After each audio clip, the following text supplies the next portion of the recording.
Of the Parks and Recreation Commission to order.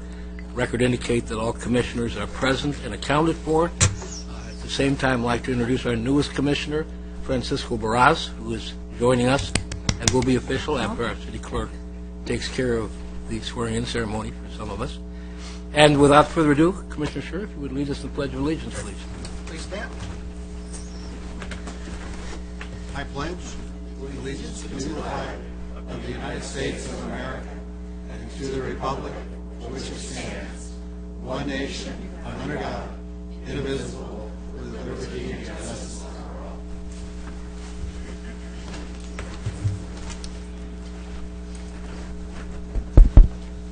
Thank you, sir. As our first order of business tonight will be the installation and oath of office for the Lake Forest Parks and Recreation Commission members. And at this point, I will ask our city clerk, Stephanie Smith, to take over, please. Chair and members of the Commission, it's my pleasure to be here tonight.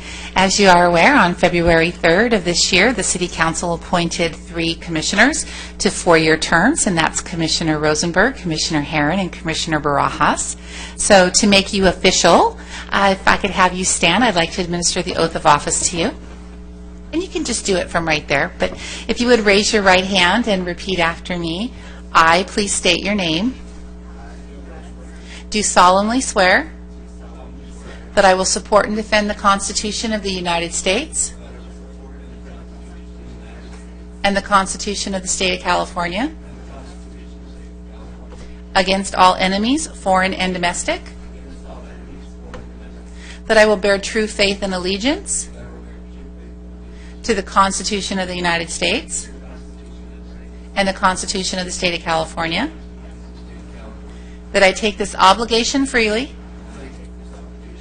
without any mental reservation or purpose of evasion, and that I will well and faithfully discharge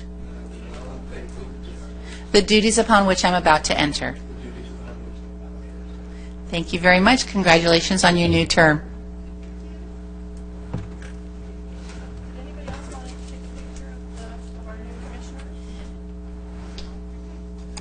We'll take a picture of Loretta, okay? Yes. A little sideways shot. We'll do the runway part later, okay? Usually people do want to take pictures. I always want to give them that opportunity. Okay. At this point, we will move into public comments, which are designed to address items that are not on the agenda. Speakers, please understand that there is a 3-minute period. The yellow light comes on, green light when you start, yellow light when there's 1 minute left, red light at the end of the 3 minutes, at which time we'd like to ask you to wrap up your comments. We typically will just listen to what you have to say. We can't really take any action on it. We also would like to ask you if there's anything, which I presume this package is, Carol, that you've passed out, that is voluminous in writing to distribute it, which some of you have already done. We appreciate that. So, Madam Clerk, do we have any speakers? We do. The first speaker is Mr. Bob Miller, followed by Carolyn Cologne, and then by Rich Hobson.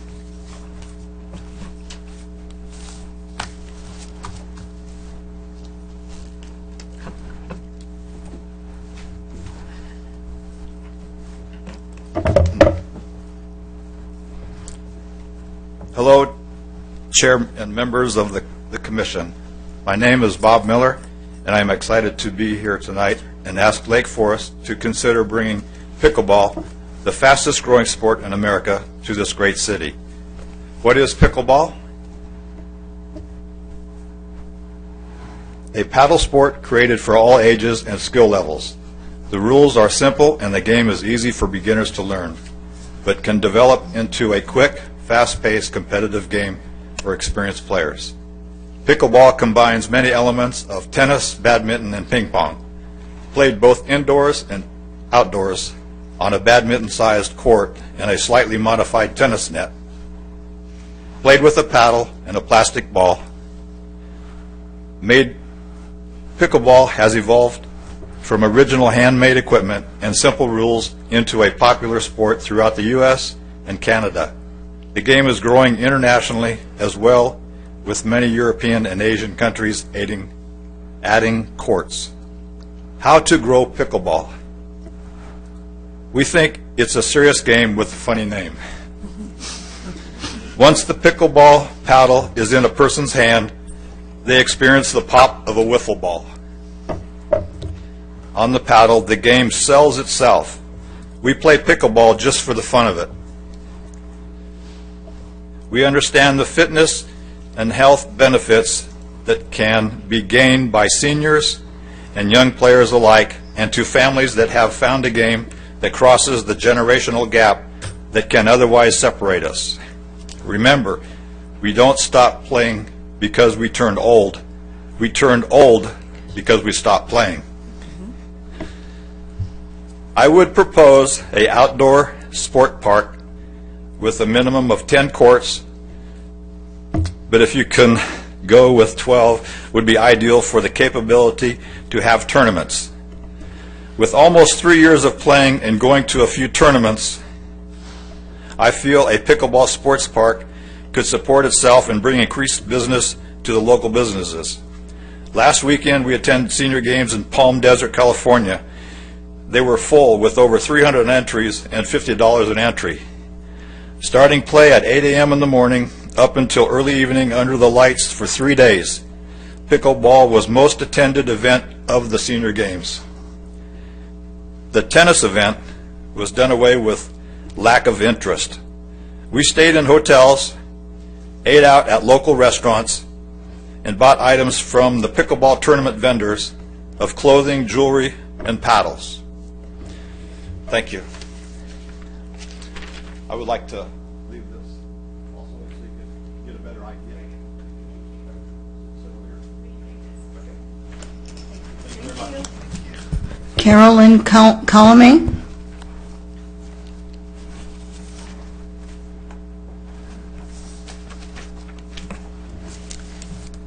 Yes, I'm Carolyn Callum, and I'm going to be talking about this handout here that we gave you of the Tamarask Park.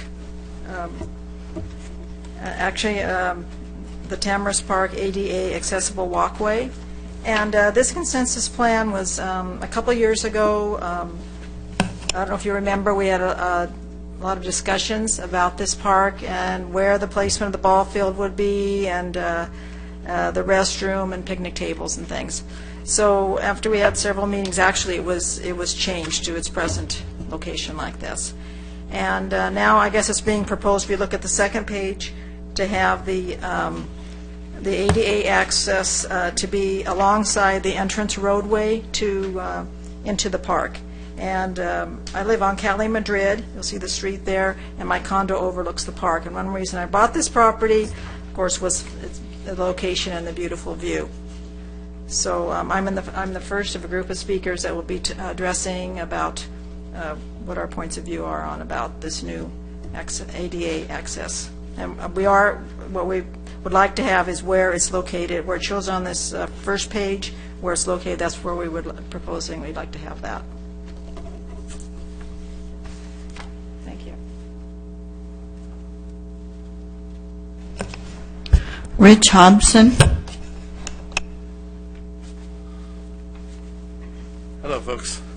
I'm going to be referring to the handout you have. It starts with the Google Earth view.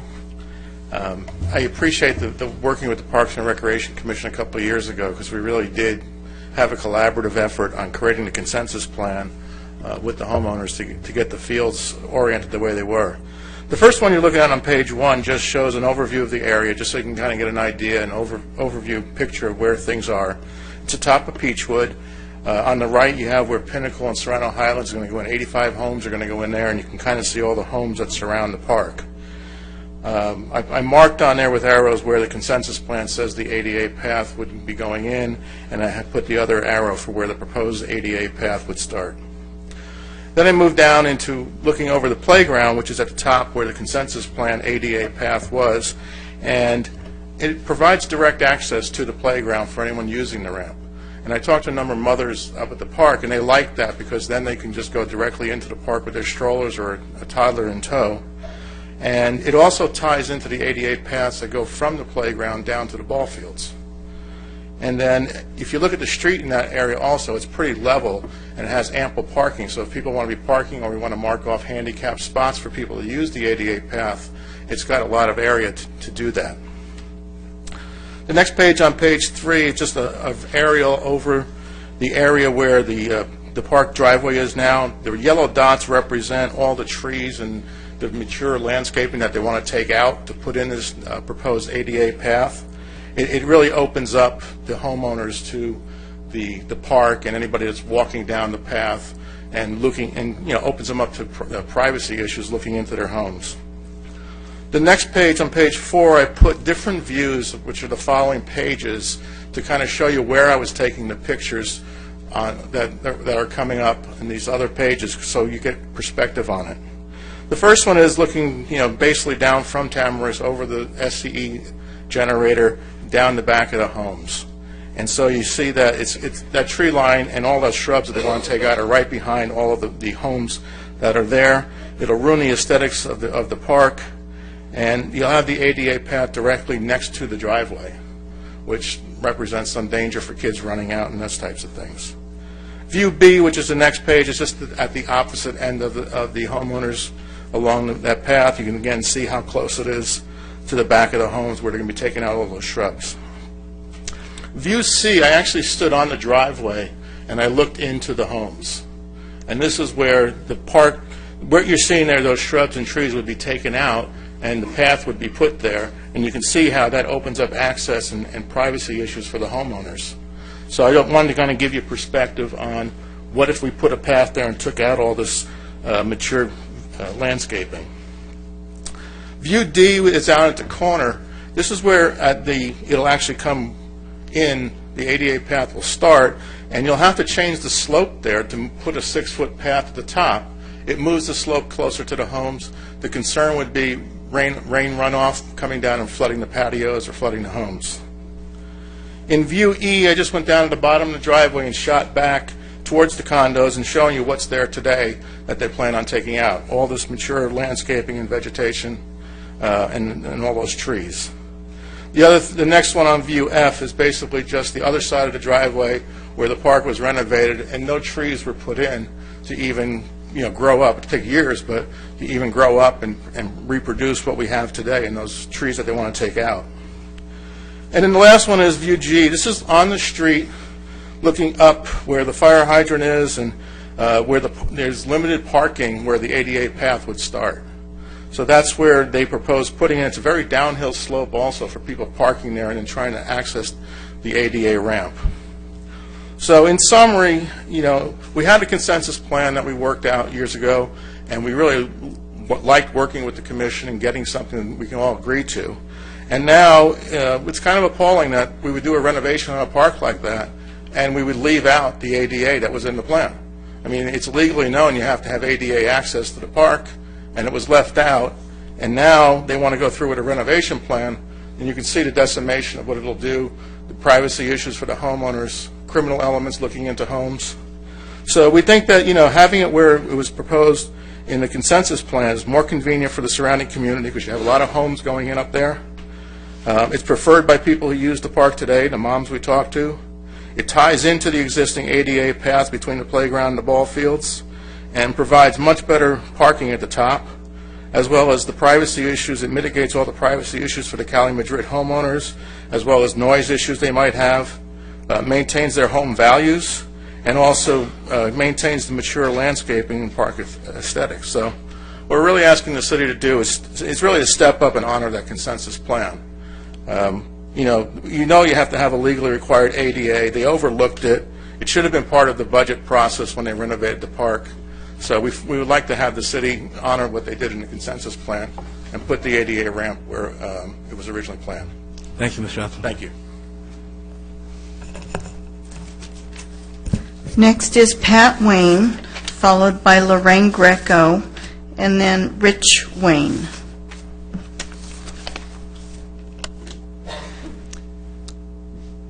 Good evening, everybody. Chair Rosenberg, members of the commission. So I've been a Lake Forest resident for 27 years. We moved here from the Midwest, and I saw a license plate that said, not a native, but got here as fast as I could. I love that license plate. So when our kids moved out, we were on the Via streets, Via Princesa, and we didn't want to leave Lake Forest. So we've been at the Calle Madrid area, the neighborhood, for 14 years, and love it there. The last 3 years, I have a degenerative hip thing going on, and I used to do the park all the time. And as things have progressed, I used the ramp that was there. It was a little steeper than I would like, but it was great, much better than the stairs.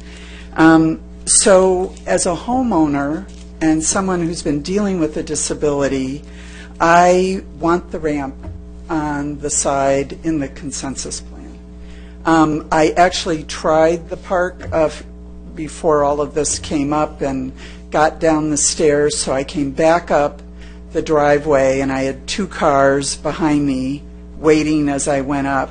And I also have seen the moms with the strollers, and if they've got a 3-year-old in tow, they can't be right next to the traffic flow into the park. That's just not a good idea. So I just want to ask you, because some of you are new, but to support the homeowners on honoring the consensus plan. That I was so thrilled with that whole process and how we worked with Parks and Rec and came to that.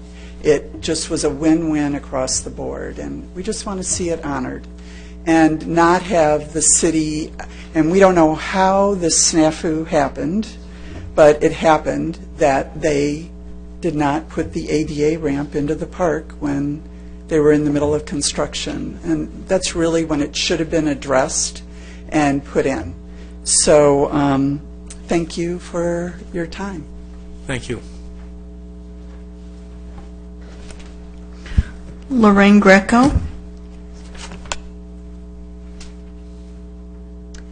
Hello. I'm just here to voice my concerns. My husband and I moved to 25227 Calle Madrid 4 months ago. The back of my home is in view A, B, C, and D, E and E. On page 5, you can see that the row of trees and the shrubs that are behind my house. When we were looking for a place to purchase, the mature trees, the park, the quiet, and the privacy were the big draw for that particular condo. It's my understanding that with this new ADA access and this ramp that's going to be built, this row of mature trees and shrubs will be removed, and there will be a cement walkway, and it'll be elevated where everyone who walks down this walkway will be able to see directly into my backyard and into my house. As I said, when we bought the house, it was the quiet and the privacy that were in the reasons why we purchased. And so I'm worried about my privacy. I'm worried about the quiet. I'm worried about the resale value of my house, because we did pay top dollar for a view and the privacy. And that's of the 2 things that are in jeopardy with this new proposal of the ADA access. That's it. That's what I wanted to tell you. So I'm for the original plan where the access was on the other side of the tot lot. Thank you.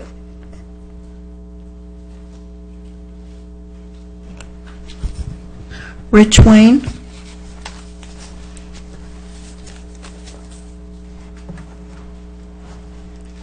Good evening, Commissioners. We thank you for this opportunity to speak. You might have noticed that I have the same last name of one of the other people, and I have lived in Lake Forest just as long as she has, and thrilled to be here, and I love the California native thing because, you know, we love this community, and it's been very, very good to us, and we raised our kids here and everything like that. And in the park being modified the first time that, you know, all these folks went through that, they went through it was a very long process. It seemed to be a very, very long process, and went through a lot of construction, a lot of time with it closed down, a lot of noise and everything. And while I'm not on that side of Calle Madrid that would, you know, be affected by this ramp, all of the residents of Calle Madrid are in accord with our neighbors across the street in terms of the inconvenience and challenges that this particular, putting the ramp in on this side would offer up to them. And I just wanted to state and let you folks know that we are all in accord, you know, on that street, and those folks have been through enough. To put the ramp where the original consensus plan had would eliminate a lot of the, you know, the disturbance in their lives right now as we make this park ADA compliant. And we know that that's an important thing. We absolutely are all for it, but what we're all for is the way it was originally proposed, agreed to by this august body, plus the city and all the residents of that particular area. And we really appreciate your support in making that happen. Thanks very much.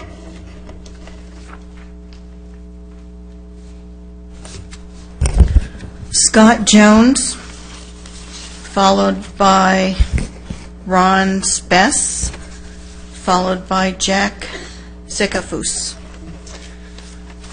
Good evening, members of the Commission. My name is Scott Jones, and I am also one of the residents along Calle Madrid that would be directly affected by the construction of the proposed plan. I'm opposed to it because, you know, number one, it would create a lot of noise, and also because of the location of where this proposed plan is. You know, it's up on a hill, and when the Santa Ana winds blow, you know, all the dust from all that construction is going to be blowing on all the residents along that way, along with it, you know, the tremendous amount of noise, plus all the issues that have been brought up by everyone that has spoken thus far. So I just want to convey my concern with the proposed plan, and am in full, you know, in favor of the consensus plan. Thank you very much.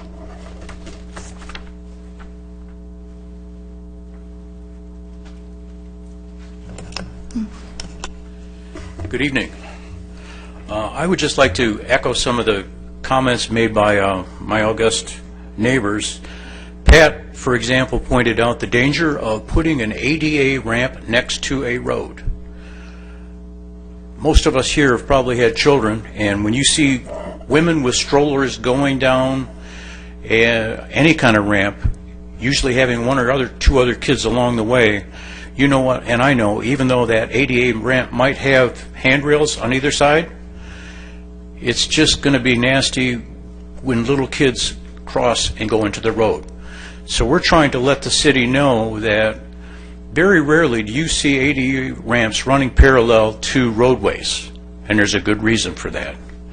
The other thing that happens, my wife and I are those that walk the park every day. It's a beautiful park. Its beauty is there because of some of the compromises and adjustments done with the residents in coordination with this group. But would you believe that because the ADA ramp was removed from the original spot where it's going to be, we have seen people coming down the 38 steps in strollers? Talk about a catastrophe waiting to happen. Knowing that there's going to be several more developments put up on that hill, Pinnacle, for example, and Serrano Highlands, I believe, there's going to be 2 more large developments coming in, and you know and I know, there's a tendency for people to take the shortcut. If you don't have the ramp where it was initially planned and proposed, what's going to happen is there's going to be a stroller accident, and once again, a huge liability. The thing that bothers us is that there was $8 million allocated to a plan to reconfigure and upgrade our parks. $1.9 million was allocated to Tamarisk Park. We even turned some money back to the city's general fund. We find it very surprising that a 1990 law, the ADA Act of 1990, was not implemented, even though it showed on paper what was going to happen.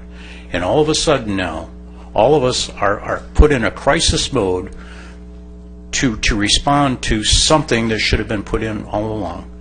So we really hope that we go with the compromise that was asked for in the first place, and we thank you for your consideration on that. Just so you know, we have been in contact with the civil engineer, Doug Erdman, and Doug has taken some of the documents that we have given you tonight to go back to his boss and see if they can come up with another plan or another idea, and we'll be meeting with them. But we wanted to put you on notice so that you aren't skipped. The plan by the city was to skip this group and to go to city council, which seems to be a strange plan. That being said, I thank you for this opportunity. Sir, could you please state your name? I'm sorry. Ron Spess. Thank you. When you come up, Ron Spess? Yes. Yeah. When you come up, even though we announced you already, make sure you state your name so we have it for the record, so that we can make sure it's what we have on here as well. Okay. And we can get a hold of you also. Thank you. Thank you.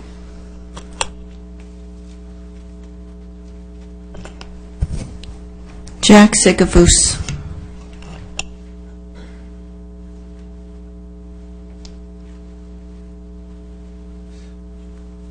Good evening. With a name like Zikafus, I'm used to stating it often.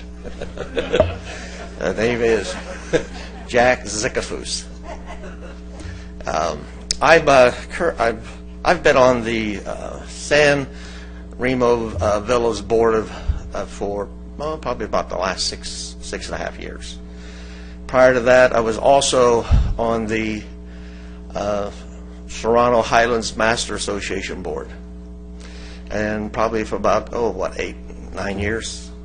During that time, we managed until the city took over that park. Serrano Highlands managed that park, and we had, when the developer developed the park, they put in a path, an ADA path, and it went down by the playground. And the purpose of it going down by the playground is because number one, at the top of the street, there's a flat area to park. Number two, it encouraged parents to take their children down the path or down the steps, either one. We had steps and a path. To take them down the path, there was strollers. You could take strollers or whatever, wheelchairs, whatever. That path was designed by the developer, and at the time, it's my understanding that path was in compliance with the code. But since then, the code have changed, and because of you doing a total revamp of the park, that also required that you bring that path up to code. When you took the path out, when you were designing and took the path out, I can imagine because of bringing it up to code, it would be more expensive for the switchbacks to go into that area. But because of the need to have the people, as the gentleman said, people take the shortcut. We're all guilty. And we need to, if you folks will work with us, we need to have that path put back by the playground to encourage parents with their children to use that path for safety for the children, and also to have a path for the handicapped folks to be able to get down to the playground and into the park. And I just wanted to be here in support of the homeowners. Thank you very much. I have no more requests to speak. Thank you, Carol. And would like to thank everybody for coming tonight and giving us your input, and we will obviously take a look at that. Like I said before, this is not an agendized item. We need to obviously do a little bit of our own research, and I will commit to you that we will do that. And we appreciate your concerns, and we will not just take them lightly and slough them off. So thank you very much. All right, moving on. Next item, presentations, which includes recognition of one of our outgoing senior advisory board members, Captain Myron Drinkwater. And Vicki, I'll turn it to you. Thank you. Actually, I'm going to say a little bit, and then I'm going to have Brenda, who's worked with our friend. No, that's fine. Sorry. No worries. I'm going to have Brenda say a little bit more about our great friend, Myron Drinkwater. So I just started taking over working with senior programs about 2 years from now, 2 years ago. And in that short period of time, Myron has been one of the seniors who's really stood out for his service, not just here at the senior clubhouse, but also with his volunteer service in other areas with the parade committee. And I know he's done some things now with our adopted Marines. We're very, very fortunate to have him have worked with us.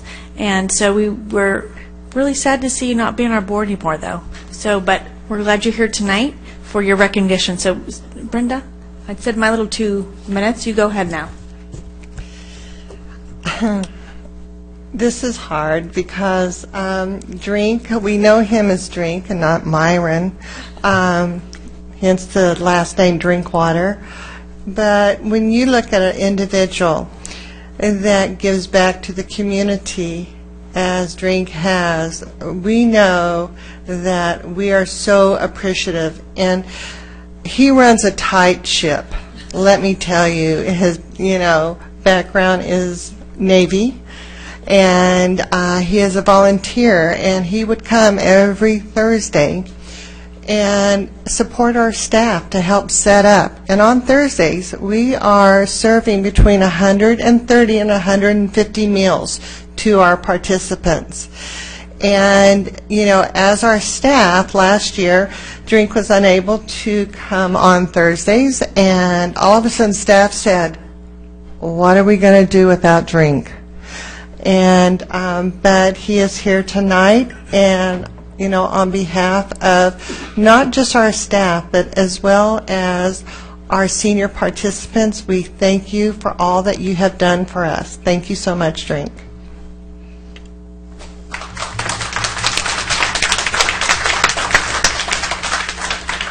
Drink, if you'd like to please come front and center, as they would say. On behalf of the City of Lake Forest, we have a little certificate of commendation which we would like to give you. And guys, let's all go down. And also, if I may add, that Drink would also like to say a few words as well. Okay. Before or after? Let's do before. Go ahead. Go ahead. Let me blow my nose. Okay. First of all, I apologize for my attire tonight. But going from 185 to 122 pounds in about 8 months has shrunk my wardrobe to where I don't have a hell of a lot of choices. I want to thank the board that was sitting at the time that I was selected to serve on the first advisory board. They were biased enough to select me as one of the 5 members of that board. Seriously, I wish I could have spent longer, and I had intended to, with the board. But when I was diagnosed with cancer, I felt it was selfish of me, and that was not fair to the seniors or to the staff to take the time to serve. So for that reason, I did not apply again.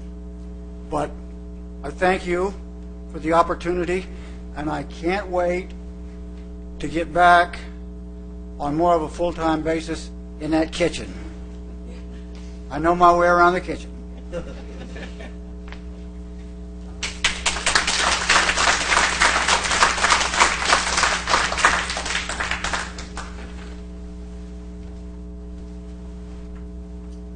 And by the way, the diagnosis is I'm cancer-free. Yep. There's a tumor in the esophagus.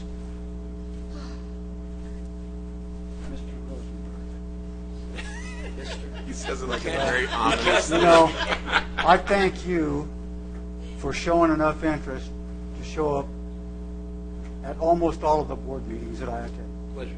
Okay. Pleasure. Mr. No, just Jim's fine. Okay? Again, on behalf of all of us, it's a pleasure to present this to you. I was going to say what I'm not going to have to say now because you just gave me the good news that you're free. Yeah. And so the next thing we're going to have to do is get you on a workout program, weightlifting program, get you back to that 180 and back on board. Thank you for everything you have done and everything you will do in the future.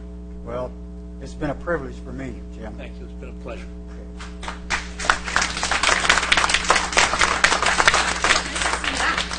The best part of my day right now. Yep. And hearing that news is even better. Oh, that's awesome. Girls. My hero. Thank you, Dwayne. Thank you for all your service. I'm not going anyplace.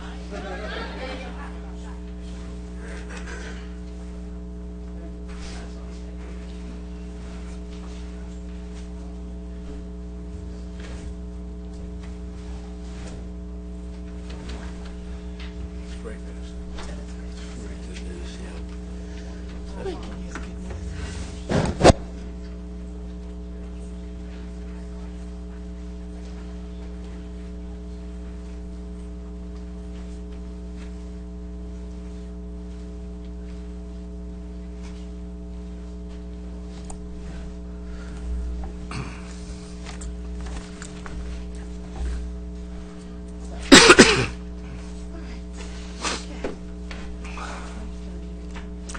All right. Excuse me. I just got to say, Frank, that was, like I say, great news. Great to hear. Moving on to the item covering the minutes of our regular meeting last month. Hopefully everybody's had a chance to read them. Any question, any comments, deletions, insertions, corrections, whatever? And if not, I'll entertain a motion for approval. I'll second. Moved and seconded. All in favor? I guess we get to use the buttons again. Okay, so you vote. Time to vote. I guess you have to abstain. He has to abstain. He was not here, yes. So you hit the ABS button. We're good. Yes. Didn't tell you about that part, okay? Francisco, some of it is on the job training, you know. So, okay, moving to, done with that page, thank you. Item number 4, the annual ceremonial selection of commission officers for the remainder of our year, and we'll start with the opening nominations for the position of the chair for the commission for the coming year, and I would take the opportunity to nominate Loretta Herron. Hear any other nominations? I'd like to nominate Victor Scheer. Okay. Any other nominations? All right, we have 2 nominees, Loretta Herron and Victor Scheer. How do you suggest we vote since you can't do the buttons for this? Ballot? Sounds good. Thank you, Deborah. Yeah. Okay. Everybody take out a piece of paper.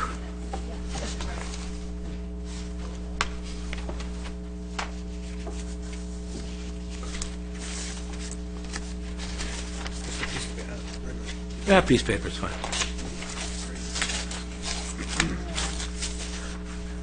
A half newspaper, 3/4.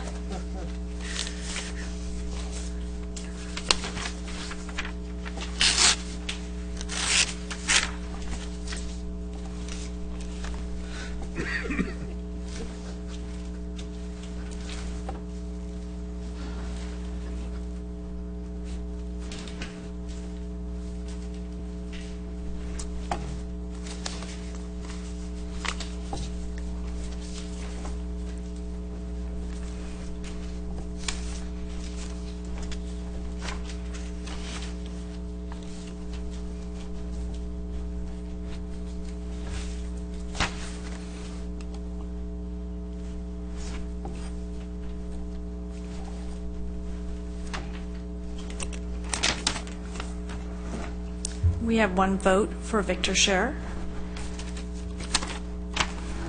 One vote for Loretta. One vote for Loretta. One vote for Victor. Drum roll. And the last vote is for Victor. Okay. Congratulations, Victor. Thank you. And we will now move to opening nominations for vice chair. No, you go ahead.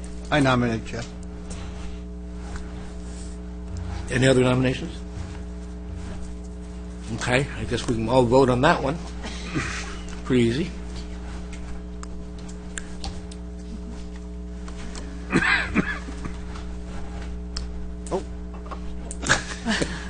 Abstain.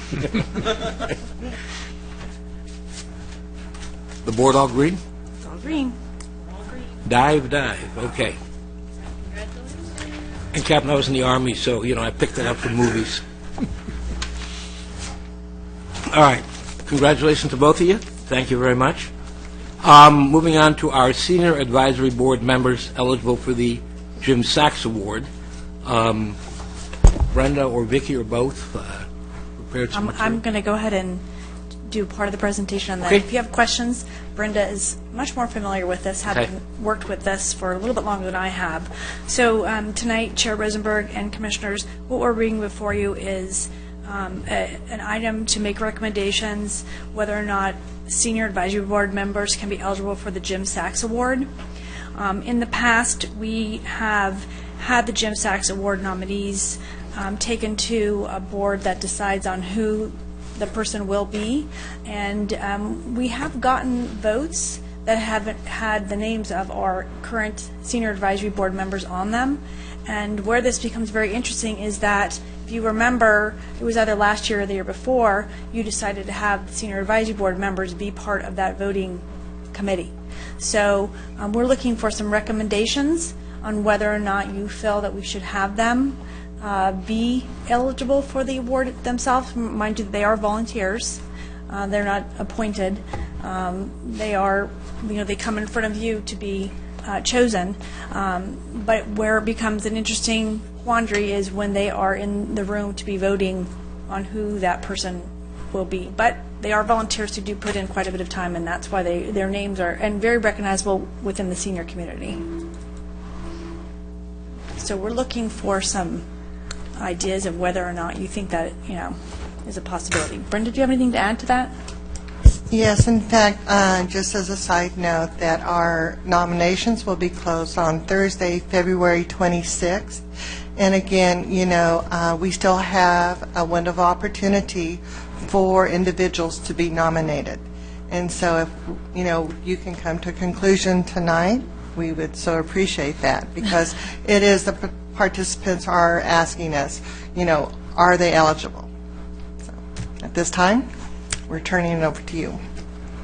Okay, I'll jump in because I saw the packet when it came up last week on the internet and saw that, and having sat at a number of the Senior Advisory Board meetings and the selection meetings over the years, I think the key thing to remember is that in the case of the Senior Advisory Board, like in the case of a lot of committees, entities, and that, they are volunteers. And they have been selected based on a process that is a very good and legitimate process, as wanting to step forward and be leaders. Okay? That's one side of the faction.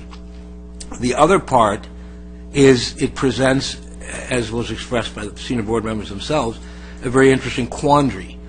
They may do a lot of things that are beyond just being, quote, a board member.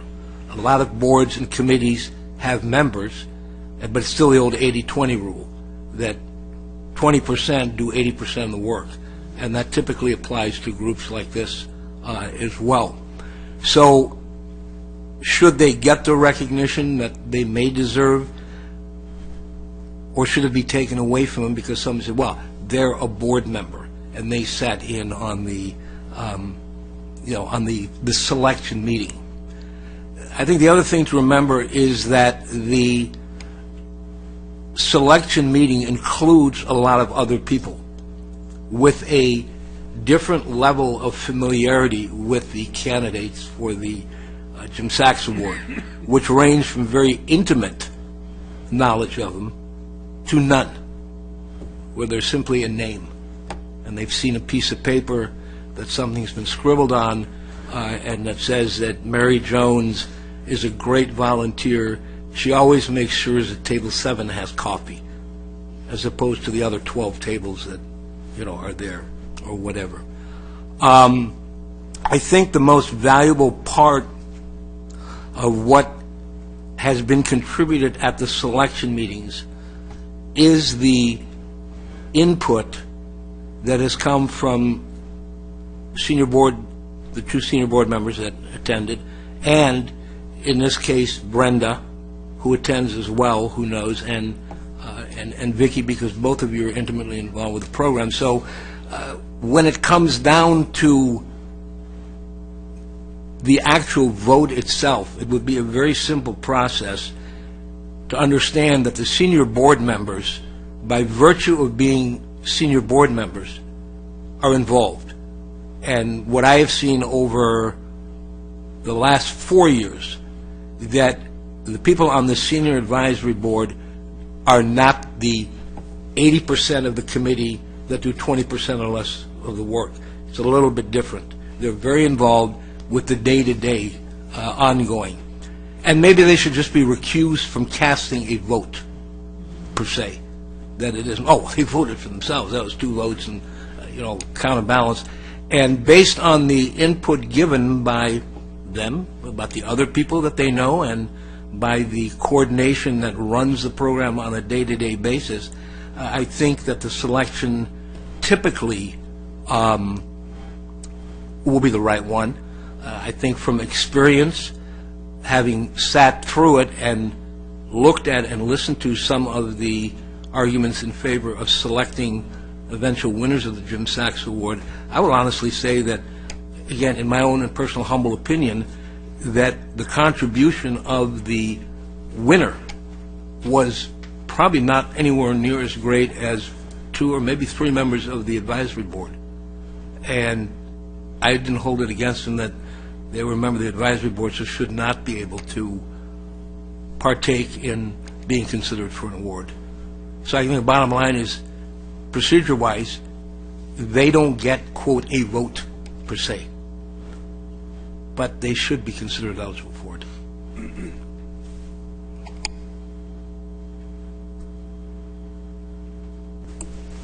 Real quick, and I'm probably going to break protocol and get in trouble. We have a founding member here in Drink, and I would be very interested in what his opinion is on this. When I read this, at first I was like, oh, sure, they should do it, and I know that's how we voted in the past. But one of the hardest things that we do up here, and I know this may sound funny, but is when we vote on the senior advisory board. To me, that's one of the hardest things I do, simply because there are so many great candidates. And I feel, and look, I don't have a lot of guilt. I'm not that. But there's some great people that are rejected. And I always feel like they're walking away And boy, you can just see it in their body language, in my opinion. And so I think, gosh, I don't want to lose them in the group, and I want them to be part of something. Certainly when you take a role as a board member, you give up a lot of those sort of privileges as far as awards and so forth.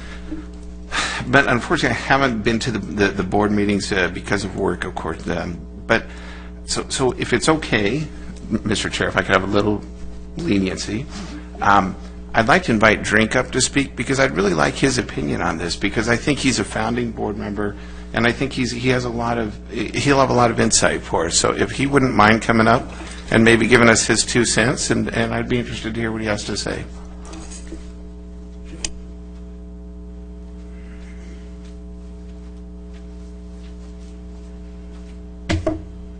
First of all,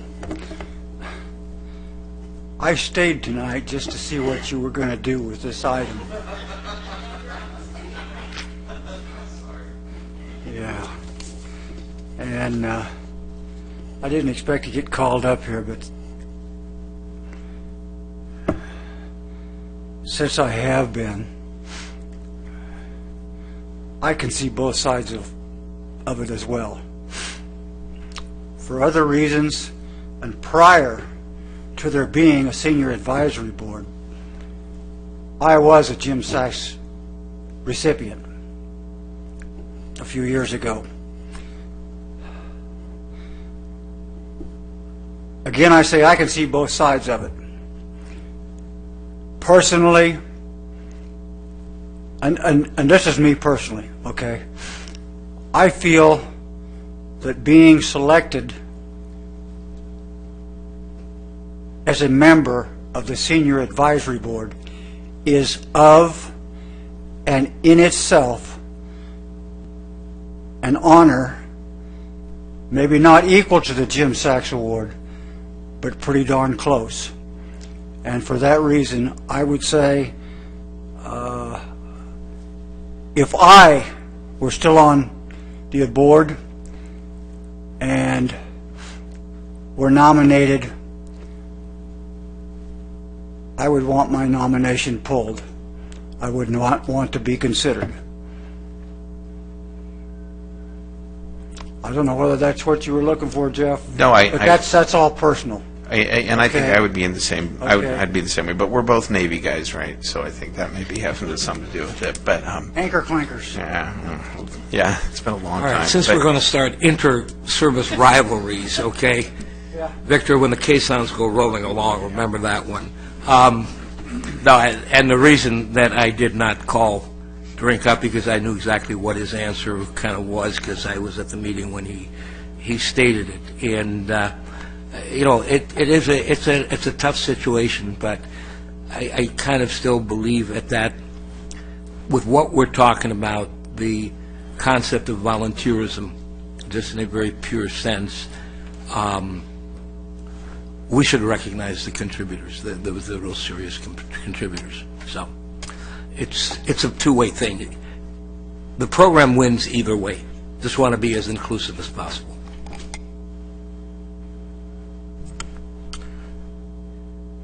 Depending on which side you're looking at it. Yes, true, I'm in the Army X. So, but I view recognition as very important for deserving individuals who have earned it, whether or not you're a senior, whatever title, member of the advisory or not. Everyone contributes in their own way. And if the advisory board deems the recognition of the award goes to a senior member, I don't believe, because that person's a senior member, that they would be disqualified because if they're a senior member, because I value the judgment of the advisory board to make those type of decisions. And just because you're a senior member should not make a difference, in my view, if they're deserving based on the judgment of the board.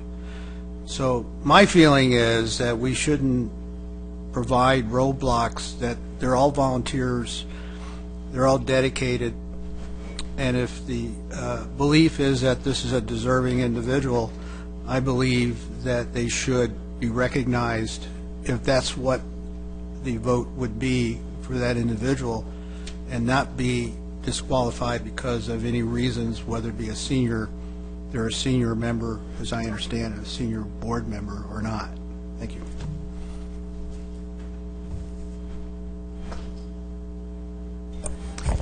I too am perplexed. I can see both sides and kind of go along with my colleagues. This is a tough decision.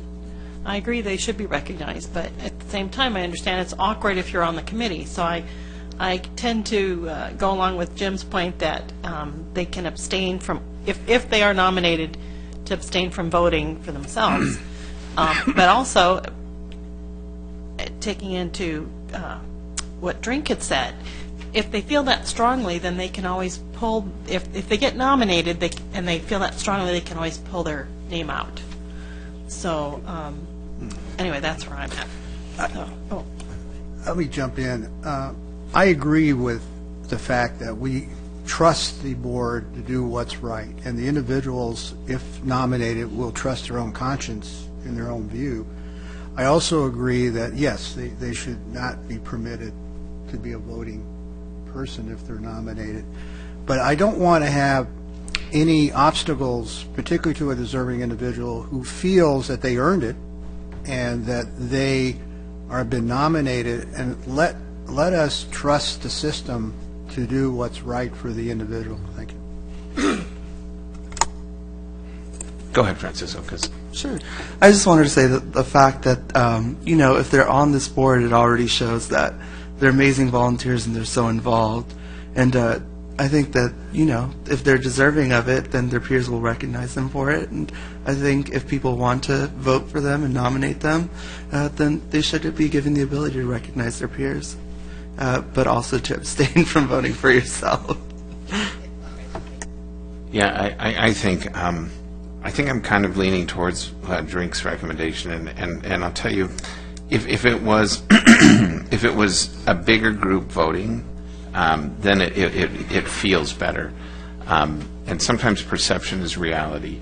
And so if I'm somebody that participates in some of those events in the senior group, and I just see that there's this inclusive club that's the board, and they're winning the award, because let's be honest, those guys probably will win the award a lot of times, because they're elected to the boards because they do a lot. So I kind of struggle with this, but I kind of feel like I think my thought on this is, it is, as Drink said, an honor that they're on the board, and I greatly appreciate what they do. But I also want other people to be involved. I want them to feel included and be recognized, because, again, this is a hard thing, because if it wasn't just the board voting on it, I would feel better about it. And to Jim's point, certainly recusing themselves from the vote is good. But I don't know that everybody would understand that. And it's hard. Let's say we were voting for an award between the five of us. Even though you guys nominate me because I'm great for some great award, you would feel kind of weird not voting for me because I'm sitting right here, even though I'm not voting. And so, because then if I didn't win, I'd probably be mad at you guys, And so, and I'm kind of taking it to the extreme, but I kind of see why this came up, and honestly, I'm going to vote against it.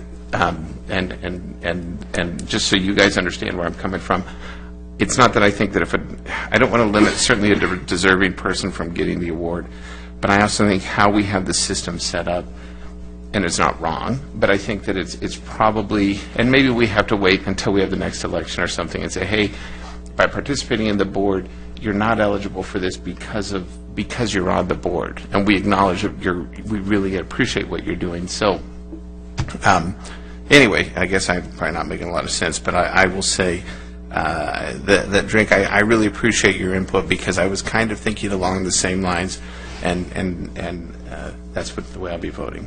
So thank you. Let me kind of maybe a closing comment, Jeff. A couple of things. Yeah, it is perplexing, and the decision is not an easy one to make, okay? Going back to years ago, something that I learned several times And that was courtesy of Uncle Sam and courtesy of some wonderfully expensive corporate training I was privileged to go to. And it was very simple. Leadership involves making hard decisions and looking at the options and trying to come up with the best one. I think I can honestly say this board, it's not just the representatives of the Senior Advisory Board voting for who winds up with the Jim Sachs Award. They are two people, the chair and vice chair of this commission, the chair and vice chair of the Planning Commission, the chair and the mayor pro tem and mayor comprise the voting body. With the inclusion of staff, we probably get 90% of the stuff on the table. With the latest inclusion of the Senior Advisory Board chair and vice chair, we've now got pretty much 100%. I think that put the option on the table of if a senior board, advisory board member winds up as one of the people nominated, he or she has the right to say, I do not want to be considered. And I totally respect Drink's feeling. I was there at the meeting when it was discussed, and again, both sides made sense. But like Victor also said, let's not create roadblocks. And I don't think anybody in the senior group, and Brenda, please correct me if you think I'm wrong, would get up in arms because in the year 2014 or 16 or 15 or whatever year in the future, the recipient was a senior who also served on the advisory board. People do, different things. And in a lot of cases, maybe it might open somebody else's eyes, and, if that truly is the best candidate, again, like Victor said, let's not put in roadblocks, let's not preclude them, kind of make it, an open ship, and make it very transparent to all the people in the program how people are selected, merit. That's basically what it is, and input from a lot of people. 2 cents. Just to let you know, for the past Jim Sachs Awards, only 2 of the senior advisory members have been awarded this. So it's not like they're just pulling from that advisory board. Sure. So there's my 2. To add to that, because you probably have the history right on the front of the brain, a lot of times the members of the board have not even been nominated. There have been a couple of occasions where over the past, there's been one here and 2 years before that, one there of the 5 board members who were nominated. It hasn't been that suddenly 3 of the candidates of the 14 are 3 of the 5 board members. So I think the seniors have a pretty good perspective, too, of who and what are the people doing the things. That is correct, but keeping in mind that it is, the board has really, it's like 2.5 years old. So please keep that in mind as well, that we started this back in 2007. So the Senior Advisory Board was not even on the page at that time.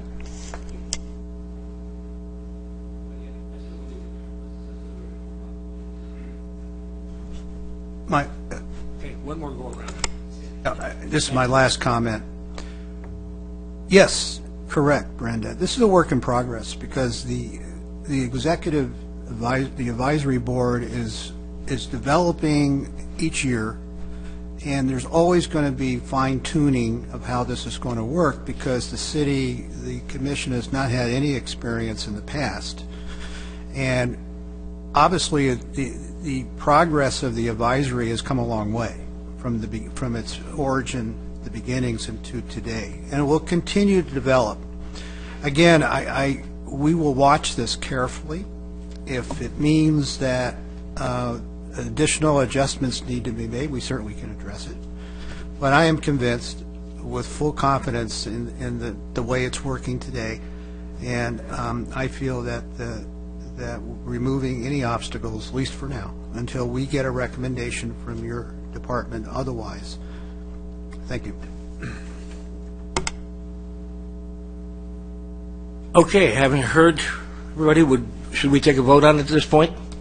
Do we have a motion? We have somebody Well, I'll make the motion that, I think basically what it boils down to, and please correct me if I don't state it properly, that the motion on the table is that members of the Senior Advisory Board be included for consideration to be nominated for and possibly awarded the Jim Sachs Award.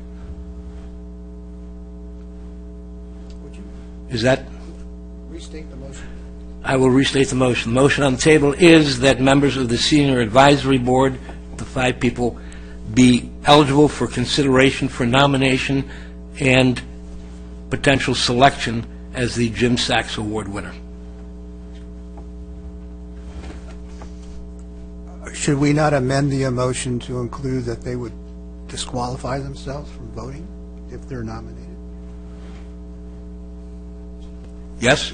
Yes. I Okay, think that's- and, all right. I'd like to amend that. Yeah, no, well, I'll add that because it was my idea Oh, originally all right, to, well, please. that they be recused, that if nominated, the Senior Advisory Board member or members recuse themselves from the voting process.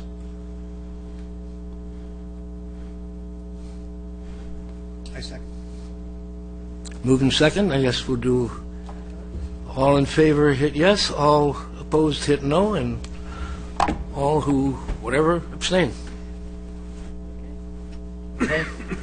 4-1. Okay. Thank you. Yeah, it is. It was. Okay. Our January 15th recreation report. For the month of January, I just have a few things to highlight for you. Snowfest 2015. Just a little highlight for that their wristbands sold out in 2.5 days. Record time for the wristbands to be sold out. Usually by the second week when we have non-residents come in, we have a few that are left. There was none left this time. And they had approximately 4,200 people in attendance, and we had 75 tons of snow this time, which we had 5 more tons of snow than we've had in the past. Next year we're looking to add even more so we can have another set of runs. Now is it 4 runs, Brenda, or 3 runs we do now? Is it 4? I can't. 3 and a bunny run. 3? 3 and a bunny. Bunny. Right, they're looking to add another run down one more side so we can get more people coming through. Mm-hmm. And as always, people love the extracurricular activities, the carnival games, the booths, the face painting, and then Star Wars and Frozen characters, which are always a big hit with the kids. The next thing on my list is the spring allocation meeting. The sports park is just taken off with our allocations. So this time we had allocation meeting on January 12th at the Recreation Center. There were 17 user groups that took part in the allocation meeting. Last year we had 7 groups. So you can see the jump in our people wanting to use those beautiful fields.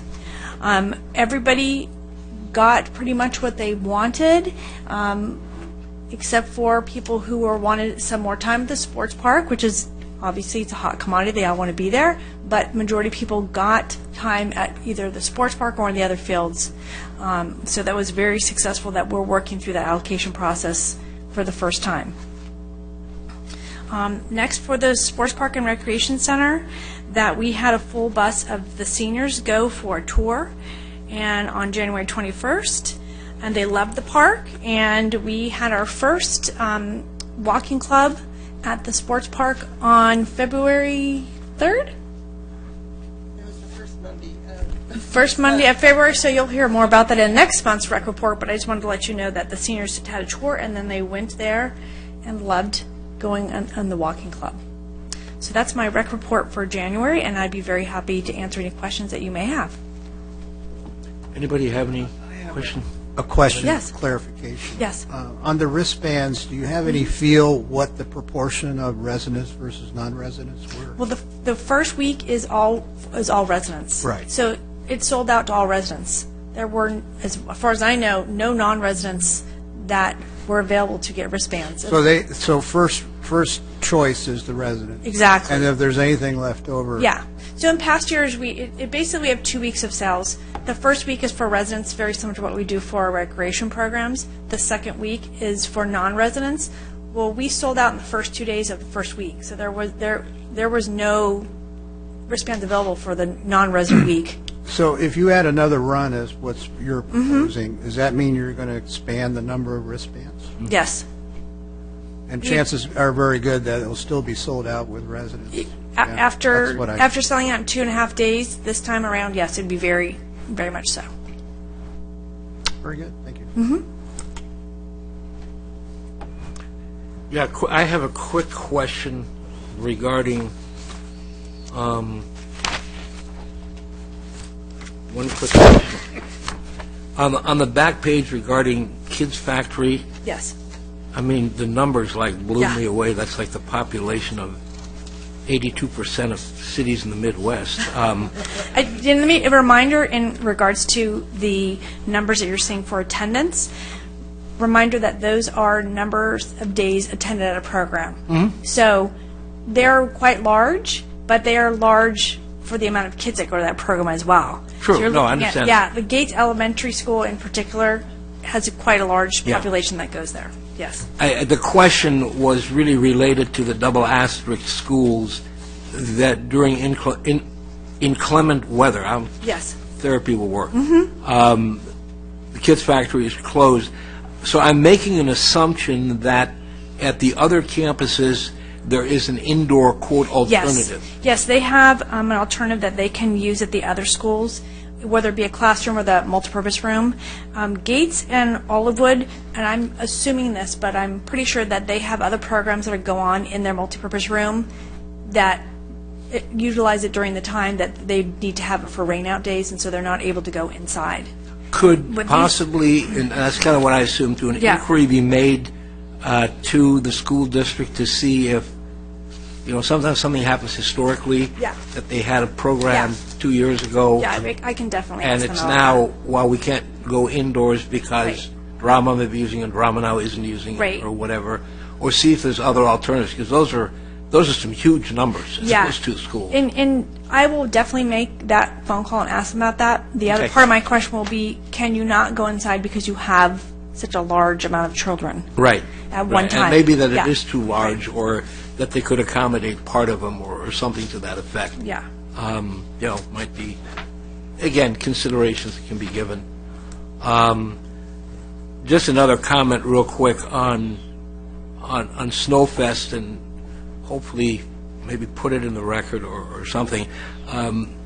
Mr. Rivera, I think, outdid himself. They always get better, but this time I think he really did. I, for a reason, got there very early, and it was called finding a close parking space. It was selfish.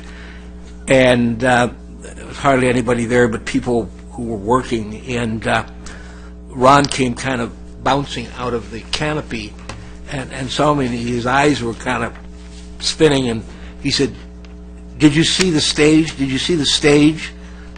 And I said, "No, I haven't seen the stage." He said, "Go look at the stage. Go look at the back of the stage." So I went back there, and it frankly reminded me of something you see at an NFL stadium when you've got the CBS commentators on with all of the stuff that they had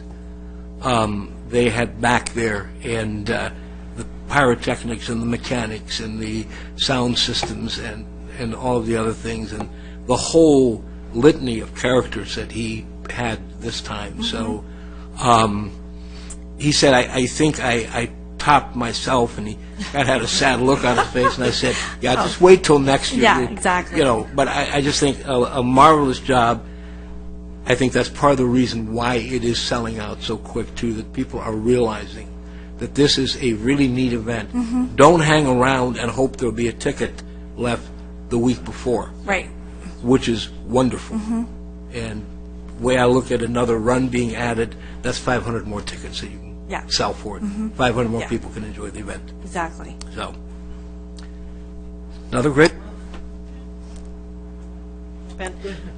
I'm wondering, in regards to the Kids Factory, I know La Madera has the covered picnic area, or they have their lunches. I'm wondering if Olivewood doesn't have that. Maybe that's why they don't have a...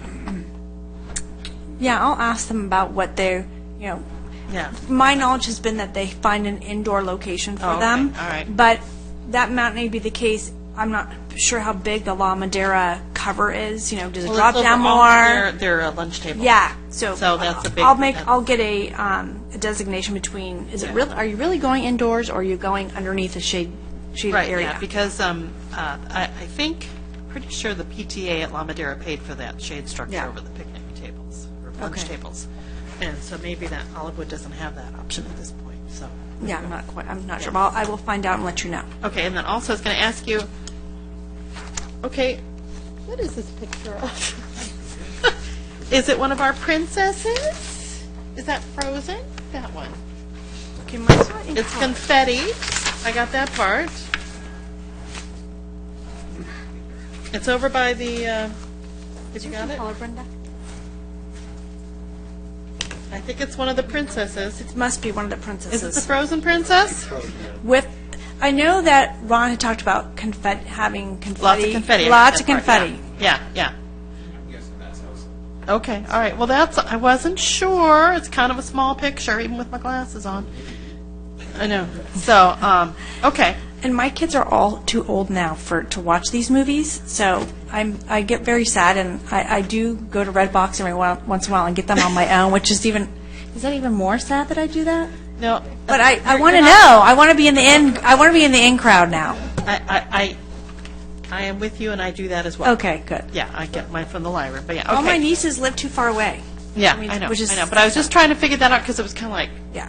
okay, well, all right, that makes sense now. Just want to make sure. And thank you for your report. I have one other comment. Back towards the end of last year, I brought up the question or comment about residents versus non-residents. That's one of my sensitive areas. We didn't know before the sports park opened exactly how the mix is going to be. Recently, I was at the sports park, and I know what the demand is for the basketball courts. I mean, if I would say of all the recreational facilities that we have at the park, the basketball is perhaps the most popular. And on your data on page 6, I made some notes where I looked at the resident versus non-resident, which could be a concern because having been at the sports park just to observe the utilization of the facilities, because let's face it, the sports park is now a destination. It's mini Disneyland, more or less. It's well known throughout the area. And I'm a little bit sensitive regarding the 857 versus the 477 residents because of the limited number of basketball courts, and I'd like to get some comment or from staff as to if you feel this is something you want to look at or you're aware of, or is it something to be concerned about? Well, I know that we are now tracking the numbers for residents and non-residents just for that factor to see where this does go to. And once again, we're 2 months in now. Right. So what you can see is that yes, there's still more non-residents coming, but the numbers in general are going down, which means that people are starting to realize, oh yeah, this is great. They want to come there, but they're also realizing it is busy, so we're going to see how this goes. So I think we need at least a few more months. Of course. I before fully we can, understand that. But the fact that we are now tracking that will be very helpful to make that kind of determination. Now, I am reading into this that this is open play. Is that correct? Yes. I mean, is it a first come, first served situation Yes. presently? Yes. And is there a time limit on the usage, or is it, how do you? I know there's times that it's open and available, but I'm not quite sure how they're running, if they're having an hour game or if there's pickup games, ongoing pickup games. That I'd have to do more research on you All right, before so you on that. we're going to monitor the staff's going to monitor Yes. this as you have been doing Yes. until we get enough time to make an analysis or trends. Exactly. And It's that's enough what time to gives say, us okay, confidence. maybe we need to have, I'm just throwing this out there, maybe we need to have a non-resident time. Maybe we need to have preference be to residents. But at this point in time, with 2 months out, I think we're getting the numbers, but it's going to take a little bit longer than 2 months to come up with a final determination of where this is going to end up being. It's been my experience in my Parks and Recreational background and other areas that this is something that you will probably be faced with as time goes on. And we'll cross that bridge, obviously, when we get to it. But I think it's also important to put some thinking in terms of a what-if scenario, to have some idea of suggestions that if we reach a point where we need to take a look at it, have a plan B or plan C, so at least we'll have some strategy in Oh, place. yeah.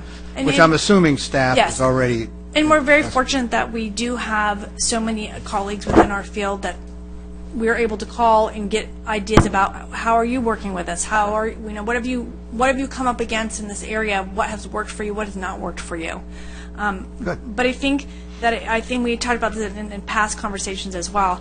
To give a good 6 months time period, that in my mind is a really good determination of what you're going to see numbers wise, because you're going to go through seasons as well. You're going to have gone through winter, you're going to have gone through spring, you're going to go through part of summer, and that will see the numbers indoor either fluctuate up or down.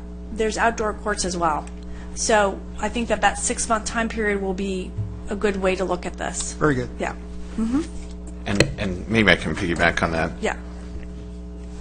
I'm trying to recall, what did we ever determine?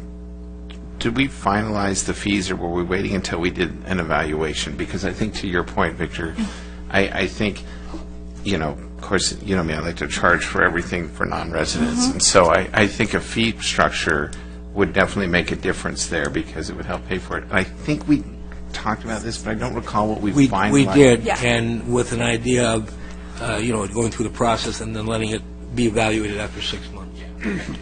Right. And we began to prepare a staff report in anticipation of either moving forward with that or how that's all going to fold out. But yeah, the 6 months is a good determination. Once again, referring back to the fact that you've gone through some seasons knowing that there's outdoor courts that people may be coming inside to play because it's raining, it's too hot. So we need to get that, keep the weather part of this in mind as well. Okay? Any other questions? Okay, we'll proceed. We got another good month, great month. They all are. Not on the agenda, but I was Mr. feeling... Chair? Huh? Would you mind, I have a report. I was just coming to that. Oh, awesome. Because I was going to say, our acting director has a report to give I you. said it is not on the agenda. First clue, Madam Acting Director. But I wanted to ask Madam Acting Director if she had anything she would like to say, because this is normally the point where you would. Why, yes, I do. Thank you. I can tell you, Okay. when I become chair of that one. Oh, wow. Well, if Mr. Scher, if you would let me finish my sentence before everybody goes, Okay, well, okay. Okay, well, I would like to announce that we have a new community services director that will be starting on Monday, March 9th. His name is Scott Wasserman. He is currently the Park and Rec Director for the City of Commerce. He has been there for quite some time. He oversees a budget of about $11 million. He has 35 full-time employees and 215 part-time employees. So Commerce has quite an extensive recreation program. And you wouldn't think so because it's a rather small city, but it is very extensive.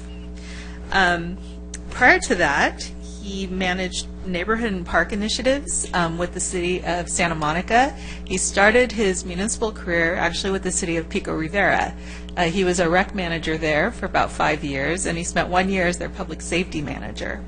Prior to that, he was in the Peace Corps for 2 years, and so he's very well-rounded, very experienced, and so we're very excited to have him join us here in Lake Forest, and you will meet him at the beginning of March. I'm sorry? It's pronounced Wasserman. Wasserman. Wasserman. Scott Wasserman.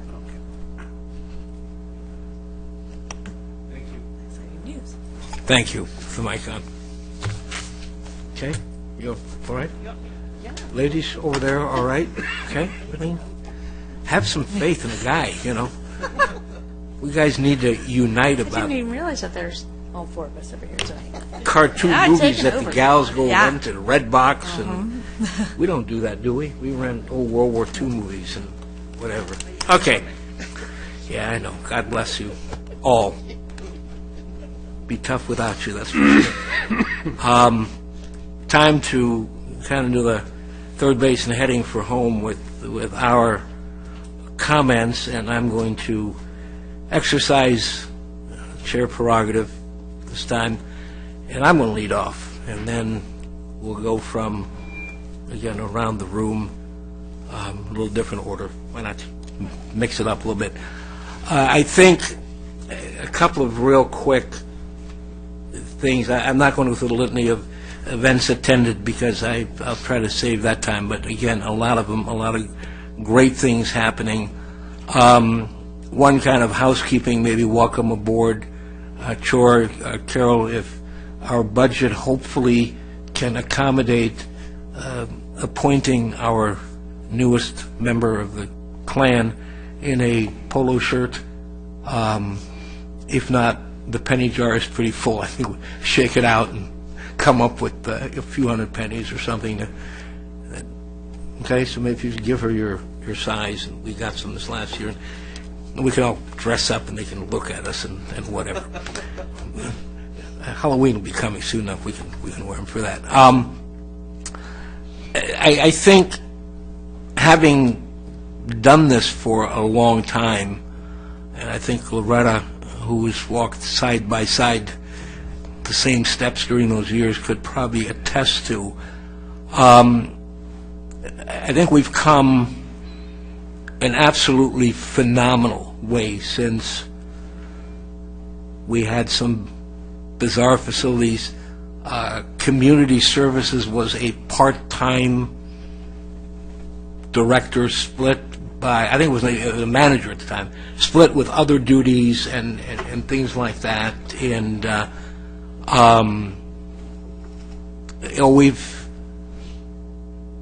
we've moved miles, and especially the culmination during the year 2014 when on November 1st we cut a ribbon that way on the hill and the lights went on and things like that. I think that moment of almost being overwhelmed by what we have, it's like, wow. The point I've used, Victor has mentioned it, I know Scott likes to use it, is a destination point. We truly have, and I like your Disneyland, mini Disneyland or Disneyland South or whatever. We have something that no other city in the very neighboring area has, and I can attest to that, having worked with most of those cities. I think we're also poised at another quandary that will affect every one of us in this room tonight and eventually 80,000 people that are the city of Lake Forest. And that is something that the quandary is for the two of us that were at the council meeting on Tuesday when there was a presentation and discussion of the latest business and resident satisfaction survey, that once again we were way up in the green area and nothing to be, ashamed of and better than always. And the very sage advice of the presenter, and this is what the man does for a living, was one of the things to be guided by is, yes, you need to stay the course, obviously.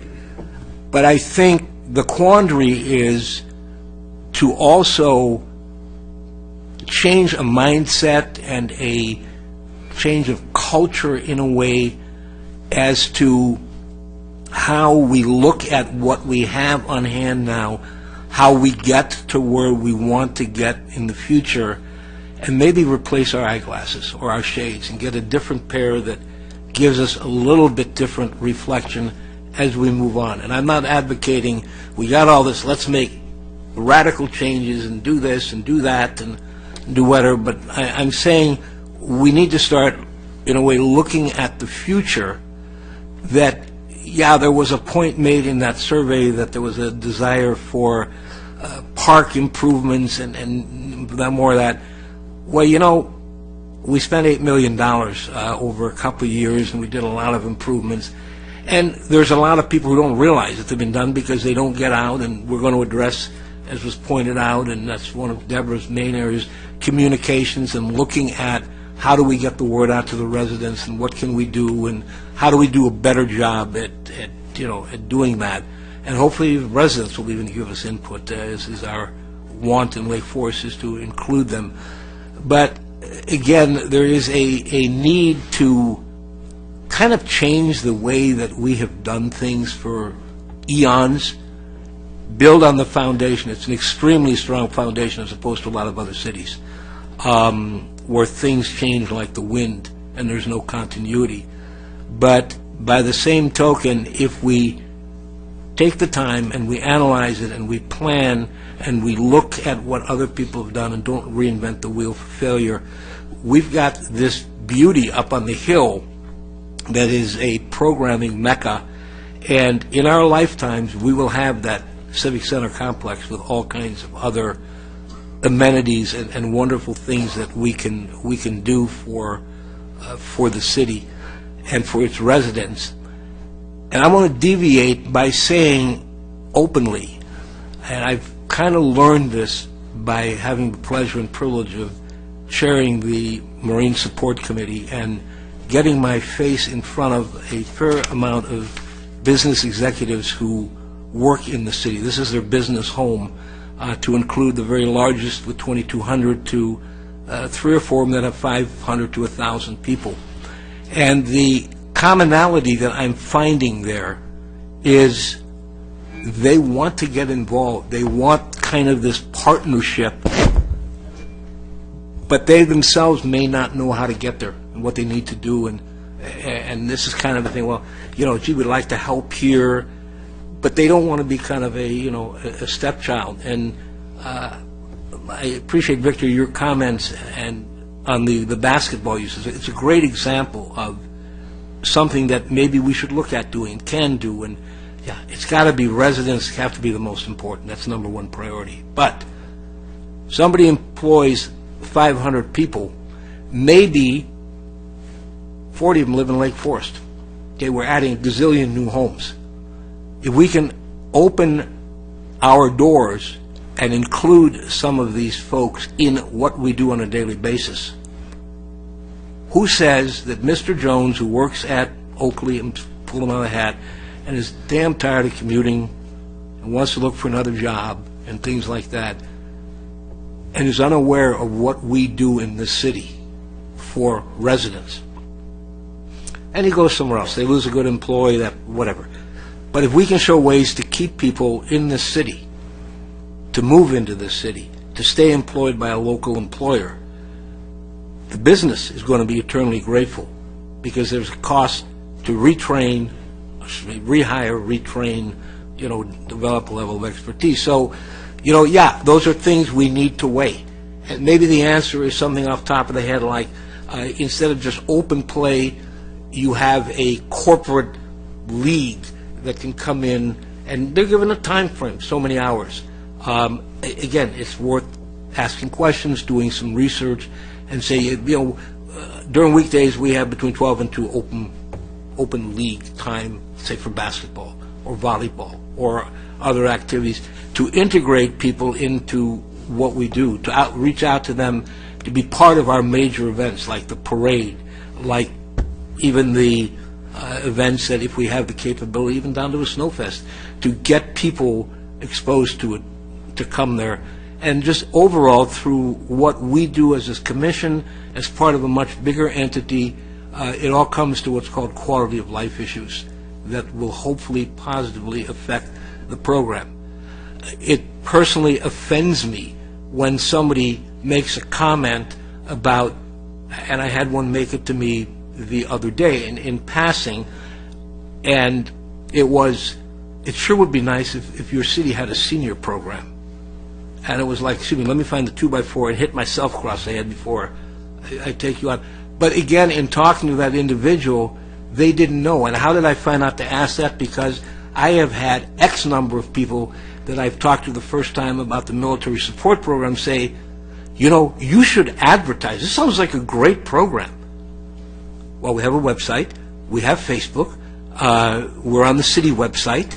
We're in the city email newsletter. We will be in the economic development newsletter.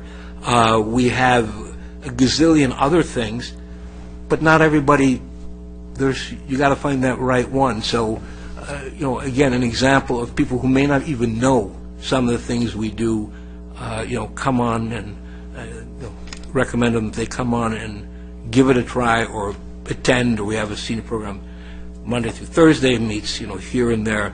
It behooves everybody to somehow have a shirt that says City of Lake Forest, ask me anything type of thing, and walk around, for 2 hours a week as an ambassador. But to kind of bring it to a closure, I think we need to look at staying the course, which is a very good one, not change our basis of conservative, good fiscal management to just do things, leverage some of the relationships with the corporate entities in our city, a la what we did with Etnies. That's a reproducible type of situation for a lot of different things. Work on the communication. Be aware we can't do everything for everybody at the same time. And some of these have to go on the back burner, but maybe become part of a plan that's developed for 2 years from now, 3 years from now, but it's there somewhere, as opposed to just going from item to item to item. The sports park was a major item. That was like another park, or, let's put in a program for seniors to go to a class at Saddleback or something like that. That has totally changed our city, and I'm talking to people in other cities, and I've brought a couple other cities here and taken them on the walking tour. They're blown away. They're absolutely blown away by what we've done. And it's like, gee, how could we get something like, comment one of them. I said, well, maybe spend 16 years and you might come up with it, hopefully. And I think we should be very, very proud of what we've done and take that in a direction and move forward with just a little bit different mindset than we've typically had in the past. I thank you. Francisco, I'm going to start with you. Anything you'd like to say? Question? I'm just really excited to be part of this commission, and I look forward to having a positive, hopefully positive impact on the city. And you guys are doing an amazing job already, so hopefully I just don't step on anyone's toes and see what I can learn and see where I can help out. Well said, and thank you. And trust me, I honestly feel you've got that enthusiasm that just kind of almost bubbles out, and that's great energy you have. Loretta? Okay. Well, anyway, congratulations to the three of us. We got reappointed. I was thrilled. Snowfest, got to help with first aid, and I'm so glad we had a lot of Band-Aids, because that's what the main thing was that day. In regards to, I'm always amazed at how many people are, show up, have a great time, and like 3 minutes before we're ready to close, someone came up to me and said, "Can we buy tickets?" I was dumbfounded, but I carefully explained the process for next year, and I made sure that they understood, okay, gotta get on that ticket process. But I was surprised that they all of a sudden showed up. Can we get a ticket? Can we participate? I was like, sorry. But anyway, see, there you go. Up to the last minute, they still want to participate. I did get some comments. There was a mom, has an autistic kid, had a little trouble at the top of the hill. I apologize, passed it on to staff. Another family that my son is friends with has an autistic child. It was too much for them. Yeah. And I don't, yeah. Yeah, it is. So they didn't stay very long, but at least they came, they checked it out, so that was good. So, but and I don't even know how to. I don't know what. I just passed that info along. Let's just say that. Okay. I don't know if we can have a quieter. I don't know how that works. Sports park, that gymnasium is packed. every time I'm there, there's people in there, even at the very minute, it's time to close or shoot them out, staff is already cleaning the seats, and they still want to get that last basketball in the hoop. So anyway, so I'm so impressed that has just taken off so well. Let's see, what else? Oh, and I'm glad to hear the senior, I was going to ask about the senior walking program, which you talked about. Is that going to be a weekly event? Oh, good. And so we've already got another week under our belt? Okay, good. But how many, or do you? This last time, I believe we had 8. Oh, good. And the first, there were like 5. So, it'll be word of mouth. Oh, sure. Also. And so, yeah, it's going to take off. It's just going to take a little bit of time, but it will be held on Mondays at 10:30. Oh, perfect, because I think that'll be great for the seniors. It gets them out, checking out the park, communing with nature, socialization, exercise, little brain stimulation with the walking. Excellent. I'm very happy. Do you think they'll do any of the training, It's a long shot. It's up to that individual, needless to say. We are, it's at everyone's level, if you will. And then, people start out thinking, oh, you know what, I do these certain exercises, it's not a problem. And all of a sudden they're walking, using different muscles, and they're like, oh, doggies, this is really, I need to sit down and, kind of take a rest. So we're taking it gradual. Good. And individuals want to bring their dogs at this time, and we are saying because of the dogs and the leashes running around, so we encourage them not to. Okay, good.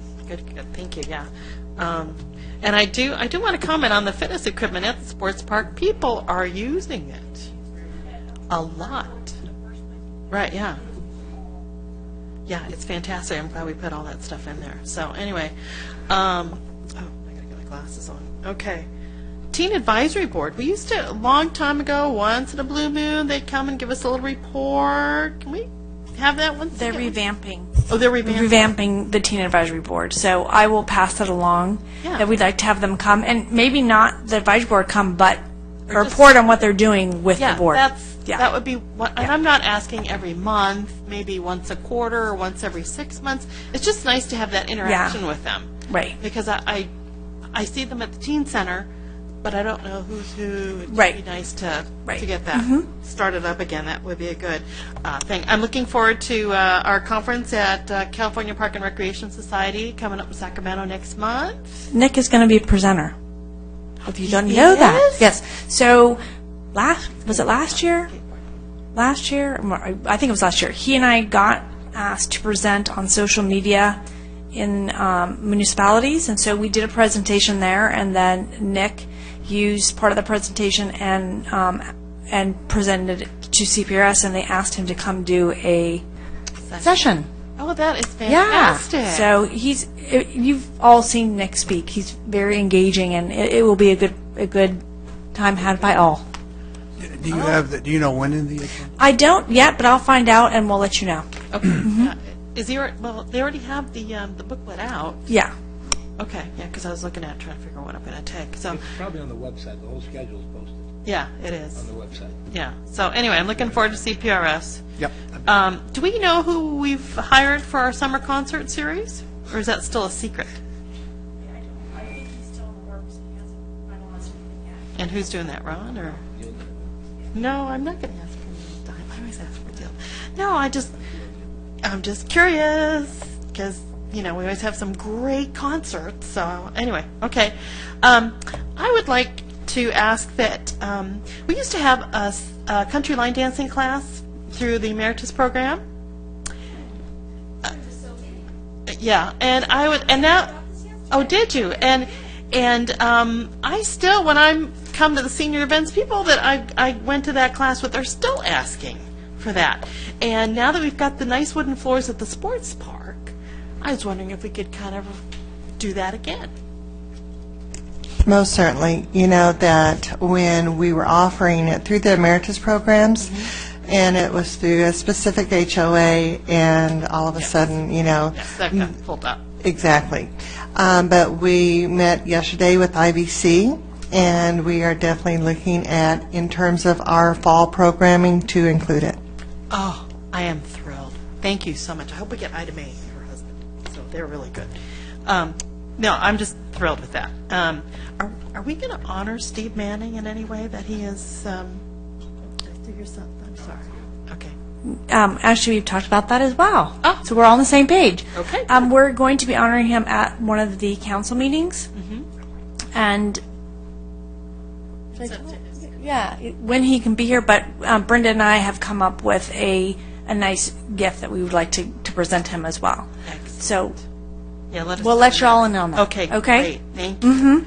All right, and then in regards to pickleball, I brought that up maybe 5-6 years ago because when we were vacationing up in Big Bear, Big Bear was had classes, and I made a point. I dragged the whole family to go check out pickleball, and it was so exciting to see it, and it can be done they do it at their tennis courts, or at least they did.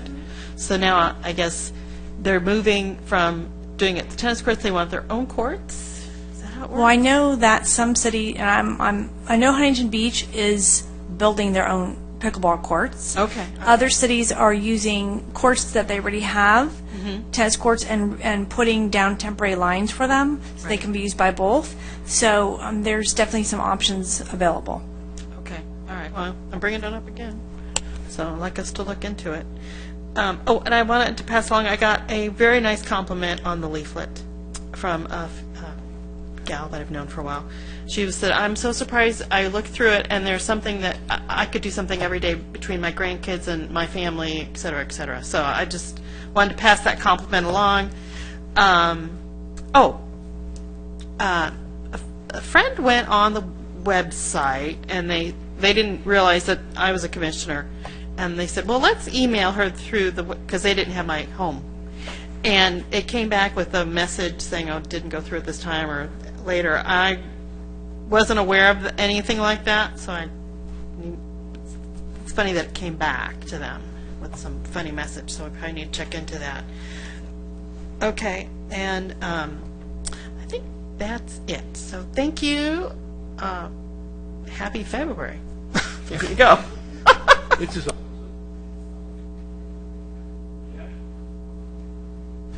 Okay, I thought Victor was going to go. Okay. First off, I want to thank Deborah because you've done a great job filling in. And I'm sorry to see you go. I'm excited that we have somebody new, but you've done a very nice job, and thank you very much for that. I'd like to also congratulate Jim and Loretta on their appointment. Thank you for the word. And welcome, Francisco. I'm glad you're here, and I think it's going to be great. And Loretta, you didn't steal my thunder, but I just want to reemphasize, Steve Manning was with the commission for so many years, and his family grew up with the commission, and so I'm glad the city council is doing something, because I was going to ask that we reach out to the mayor and that they do something, because I think I don't know that people realize how much he's actually done for the city, and he's done a tremendous amount, and so I think that's fantastic. When it's available, is it possible, and I don't know how I know we got one last time, but a copy of the survey that they talked about at the city council meetings, so...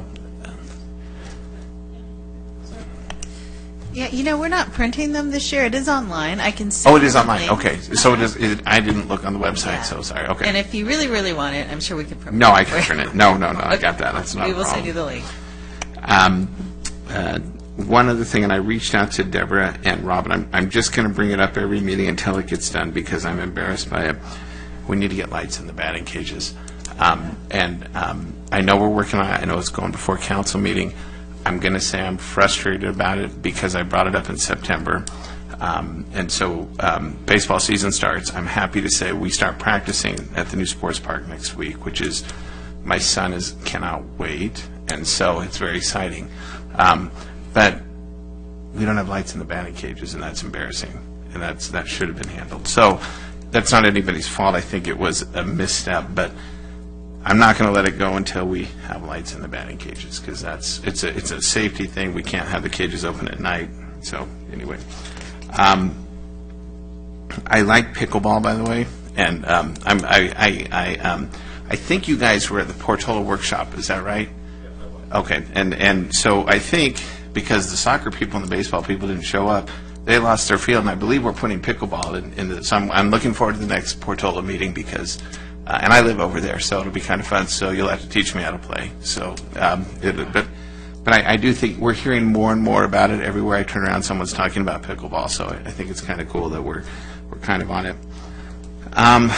Let's see, okay. So, gosh, I hate to sound like such a downer. The whole Tamara's thing where we had a lot of great people come up, and I appreciate that everybody came. I know that I don't blame them for leaving because it gets long, but I had no idea. And here's why I'm really embarrassed about this. I spent the entire fall baseball season practicing at Tamara's and did not know this was an issue or that this had come up. So I may have missed something or we weren't involved. So I don't know if we have to have consensus, but I'd like to have somebody from, I don't know, the engineering department, I'd like somebody to come and explain to us why this wasn't put in when we just spent all this money on it, because it is embarrassing. And these folks are looking at us saying, why didn't you guys do this? I didn't know we didn't do this. And so I'd like to hear what the plan is, and certainly I'd like to take what the residents have to say and say, you know, what's reasonable. And I'm going to go back over this week and take a look at, you know, with the maps and just to see what we're talking about, because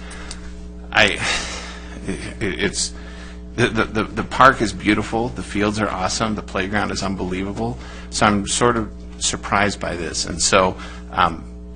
And look, I've been sick the last couple of weeks, so maybe I missed something, but I didn't know this. No, you didn't miss it. So we should have maybe known about this. And so, you know, when these great residents come up here and tell us about something that we're kind of blindsided by, and that's not okay. And so the fact that one of the city engineers said that they were just going to bypass us and not talk about it, I kind of have a problem with that too. So I would like, I don't know if we need consensus, but I'd like for our next meeting on the agenda to have somebody from Tom's group to come and speak to us, or Angel, I don't care who, and explain to us what the plan is and make sure we involve the local citizens. And I'm sure there's a reason. I'm sure there's, because of parking and all that, why they're choosing what they're doing and they're deviating from the original plan. But certainly I'd like to hear about it, and I think we should. And I think it should probably go to the Planning Commission as well, of course. Yeah, but Public Works is set to come for their quarterly update. Okay, so it works can in we line ask with them that. to have specific presentation Oh, on this? definitely. And certainly, maybe we can reach out to these guys, the Homeowners Association, if they'd like to come in here, because I think it's fair, and have them involved with that as well. So, okay, that's all the bad stuff. So, again, Snowfest was unbelievable. And you guys did a great job. The staff does such an amazing job here, and so thank you guys again for all that you've done. And Carol, thank you for trying to keep me in line as always. I appreciate that quite a bit. Drink left, but I wanted to thank him again, and it was just nice to have him here, and I appreciated his input tonight. So with that, I think that is all I have. So thank you guys very much tonight, and appreciate it all. Well, being last, I'm not sure what the significance that is, but I'm happy to take my time. I want to thank the commission for the appointment. I'm looking forward to continue my contributions, and I know following Commissioner Rosenberg is very difficult to do, but thank you for your service as chairman for the past year. And we have an exciting year this year with lots of things on our plate, with the new director coming in March, which we'll meet in March at our next March meeting.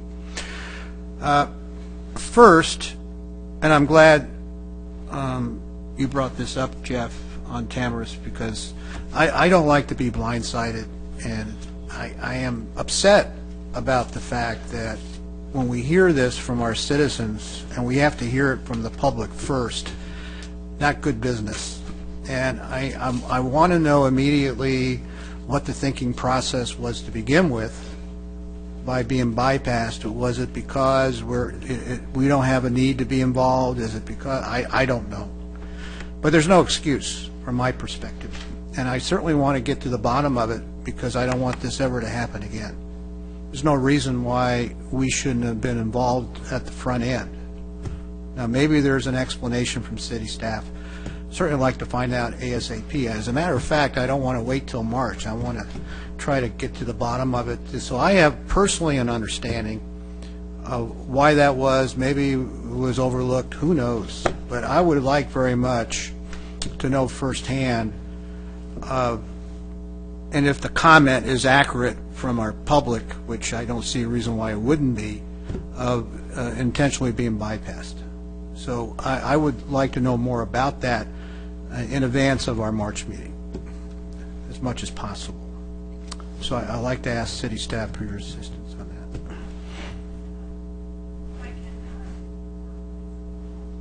that. If you would, please. There, in all honesty, there were a few rumblings that came through our department. The information that we received, I think it was yesterday, was that they had been talking to some other residents and they wanted to relay what was going on. When you say So, rumblings, meaning? meaning that they had been talking about the ramp issue. Yeah, I had actually gone out and talked to some residents quite some time ago about the one portion with going down this with your stroller. Well, That was quite some time ago. Where it's gone since then, it's Public Works has just let us know. So we'll get information. Okay. All right, that's relay fair. to you. I mean, Yeah. I'm just as surprised, I think, as staff is. I mean, when this came up, and I think in the future there shouldn't be any reason why we weren't informed up front on anything that has to do with the parks. Because I recall the discussions we've had in the past about Timorous, and this never came up to begin with. So, for the record, thank you. Secondly, soon to be 10 on the Monday walk, because I am going to be participating with my significant other, because I want to use that as a reason to do my exercise. And I don't like to exercise by myself. I'd rather be with a group. It gives me motivation. Plus, I am a full-fledged senior, and I want to take advantage of all these fantastic senior programs. So, yes, Monday morning, 10:30. Having committed to that, I will have to be there now. On the record. I'll be sure and check with Thank staff. you. And we meet at the recreational building there? Yes, in front. In the front. Yeah, the door's there. Do I get donuts and coffee or anything? No. Oh. Water. Water. Could we get an update on when Victor shows up to those? No, these next of meetings? course. It will be a photo op. Talking about our senior programs, I mean, I had a fantastic time last week, Thursday, and maybe you can want to comment on what I did. No, I encourage you to. And I didn't realize that there was over 100 people in the room. And that is, in my view, very impressive, just to say that we have outlived our facility. And we're all anxious for a bigger facility, which is going to happen in the plan, in the next period of time. So I'm looking forward to that.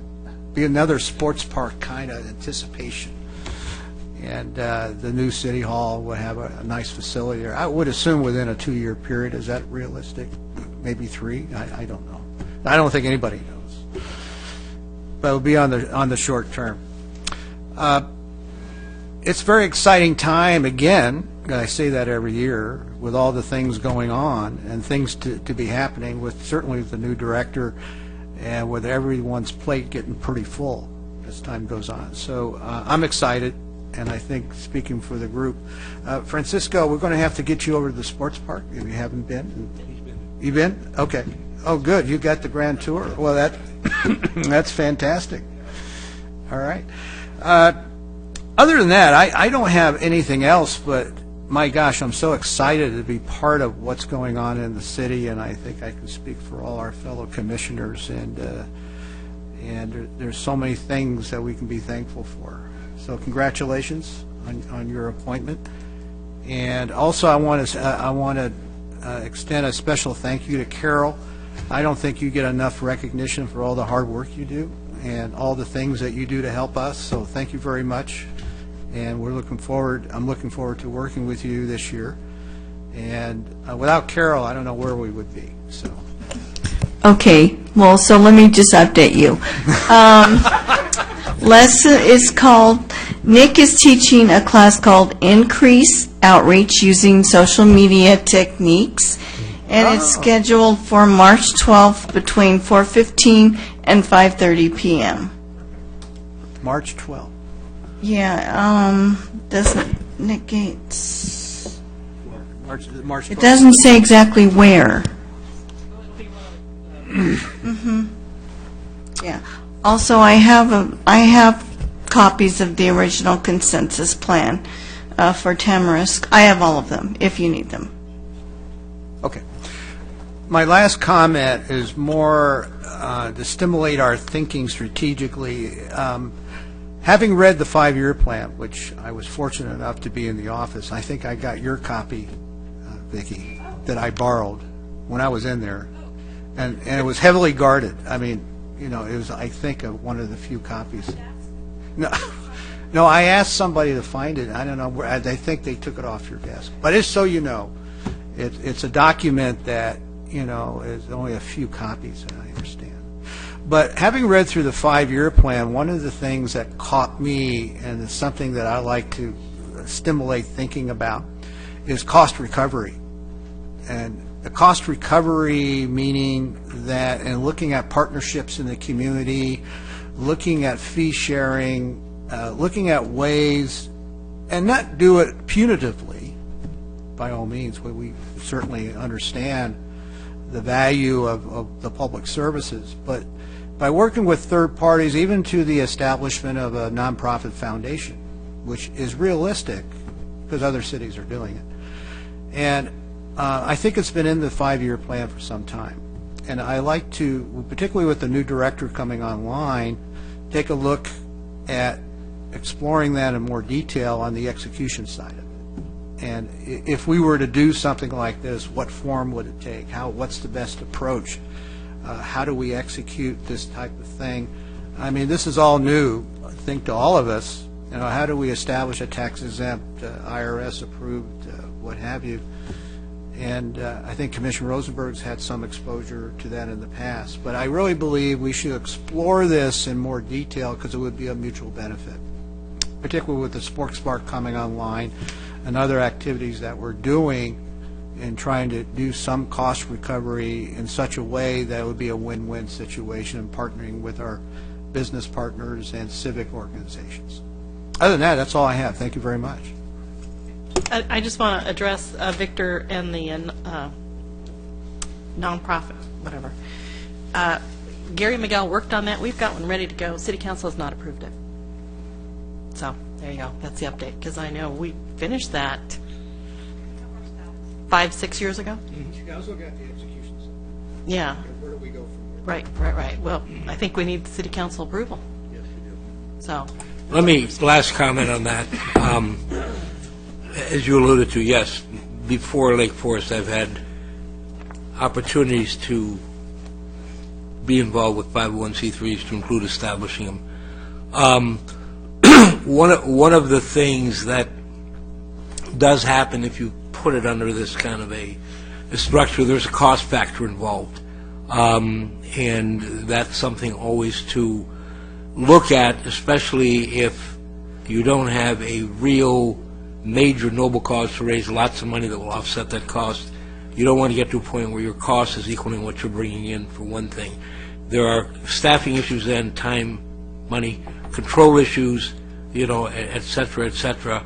And I always go back to another fact.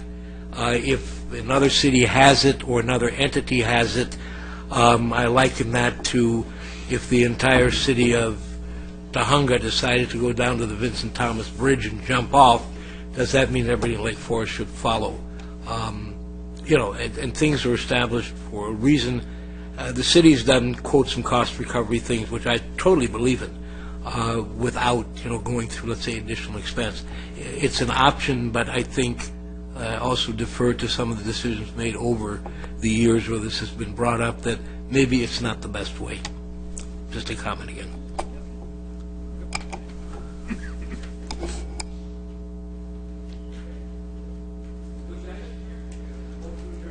Make a motion, we adjourn? We're not going to vote